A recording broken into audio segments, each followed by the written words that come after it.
What's up, guys? LQ here, and this is the LQ review. Thanks for joining me here at my YouTube channel. Let's talk about the Ahsoka season finale. I know a lot of people liked it, some people were a little divided. I'm not going to bury the lead here. I liked Ahsoka, I liked the whole season.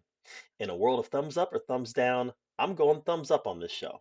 There was enough interesting characters there. The lightsaber duels worked well enough. There was fan service.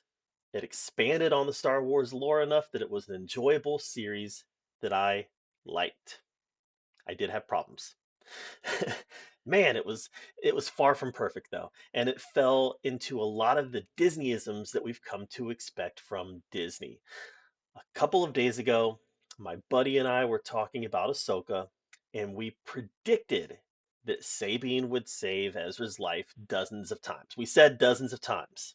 Now, dozens of times was probably a bit of an exaggeration, but man, Ezra wasn't going to be able to do anything without Sabine watching his helpless back.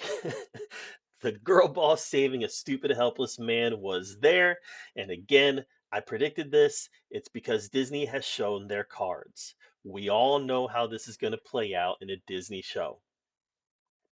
Watching Ahsoka stand before an army of stormtroopers and take them all on.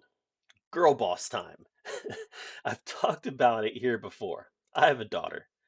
I'm a huge fan of entertainment that empowers and represents women. Wonder Woman did this so well because they didn't feel the need to make Steve Trevor an idiot or incompetent. In a lot of ways, Wonder Woman and Steve Trevor were equals. They worked together to save the world. Yeah, Diana was physically superior, but she never had to point out, and she never treated Steve Trevor as anything but equal. Wonder Woman's empowerment or women empowerment and is women standing side by side with men, not making men stupid or making men incompetent to elevate the female. That's terrible. I don't want my daughter to see a girl boss being successful because the guys were stupid or incompetent. I want to see them being successful because they are strong. Sabine was basically Ezra's babysitter there at the end. And then going back for Ahsoka, who didn't predict that? So we got an ending where two women fight a woman. I understand that Kathleen Kennedy strongly believes that the Force is female and whatever, but 60% of your audience is male, 40% is female. Maybe throw in a competent male protagonist every now and then just for giggles. I don't know. And I know that people are going to say Obi-Wan. Well, Obi-Wan wasn't really about Obi-Wan, it was about Reva. What about Boba Fett? Well, Boba Fett, our main character, was nerfed, and most a female character had most of the cool moments. A female sidekick had most of the cool moments. What about Andor? Well, that's a good one. A male protagonist who was competent. Too bad nobody watched it. What about The Mandalorian? Lucasfilm is already talking about how Bo-Katan is actually going to be the Mandalorian moving forward. Now, I don't hate all these characters. Heck, I'm a Star Wars fan. I actively like most of them. It's just the check the box style of storytelling that Disney is engaging in.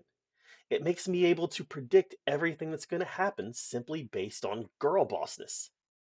And I wasn't disappointed. What I predicted was going to happen happened. Still, there's good stuff here to be excited about. Thrawn is a great villain, and he didn't get ruined. Even if he was extremely underused, he was still effective. Shin is a cool Star Wars villain, even if she does have redemption arc written all over her face. Still a cool villain. The people and creatures that inhabit Star Wars are still ripe for excellent storytelling. With Hayden, Ewan, Liam Neeson, Anthony Daniels, Mark Hamill, and others willing to make occasional returns to the galaxy far, far away, I see the potential for some exciting stories being told. I think Star Wars is still incredibly healthy. As for Ahsoka, it could have been worse. It could have also been a lot better. And I guess in modern Star Wars, we'll take that as a win. So it was good, not great. Nowhere near as good as Andor. Probably better than Obi-Wan. Definitely better than Boba Fett. Not as good as The Mandalorian.